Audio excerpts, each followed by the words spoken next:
Ever wondered if the world around us is just a dream, or if our thoughts could shape reality itself? Hi everyone, I am the insightful scholar, and today we will be talking about idealism. What is idealism? How has it shaped the way we think and perceive reality? Let's explore. Idealism is a philosophical approach that asserts the primacy of the mind, ideas, or consciousness over the material world. In other words, idealists believe that reality is fundamentally mental or immaterial. To understand idealism, think of it as the opposite of materialism, which claims that physical matter is the only reality.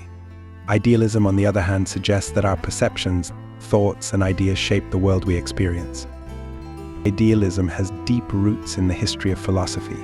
One of the earliest proponents was the ancient Greek philosopher Plato. Plato argued that the material world is a shadow of a higher immaterial reality of forms or ideas. For Plato, the physical world is just an imperfect reflection of the true, eternal world of forms.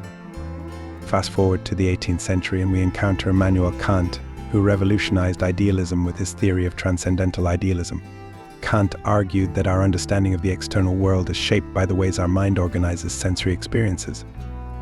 According to Kant, space and time are not external realities, but rather structures of our own minds that we use to interpret the world around us.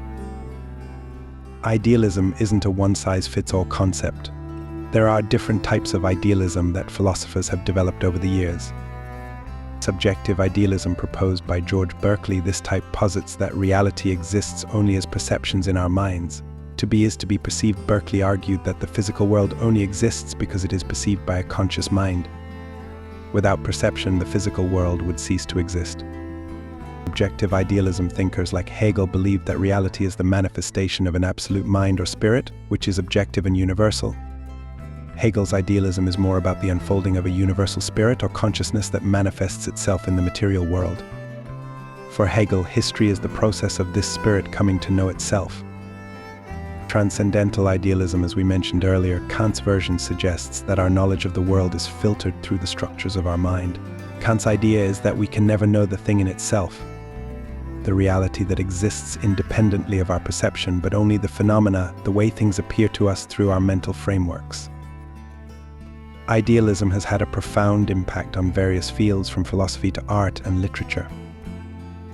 In literature, romantic poets like William Wordsworth and Samuel Taylor Coleridge emphasized the power of the imagination and the spiritual aspects of nature. Their works often explore themes of nature, beauty, and the sublime, suggesting that our experiences of these things are deeply shaped by our minds and emotions. In the realm of science, idealism influenced the development of quantum mechanics, where the role of the observer is crucial in determining the state of a system. The famous double-slit experiment, for example, shows that particles behave differently when they are being observed, suggesting a link between consciousness and physical reality. Even in modern times, idealism continues to spark debates and inspire new ways of thinking about consciousness, reality, and the universe. Philosophers like John Searle and Thomas Nagel have explored the idea of consciousness as a fundamental aspect of reality that cannot be fully explained by physical processes alone. Of course, idealism isn't without its critics. Materialists argue that physical reality exists independently of our perceptions. They question how a purely mental world can account for the consistency and predictability of the physical universe. Despite these criticisms, idealism remains a compelling perspective that challenges us to think deeply about the nature of reality and our place within it. It invites us to consider the possibility that our minds play a much larger role in shaping our experiences and the world around us than we might have previously thought.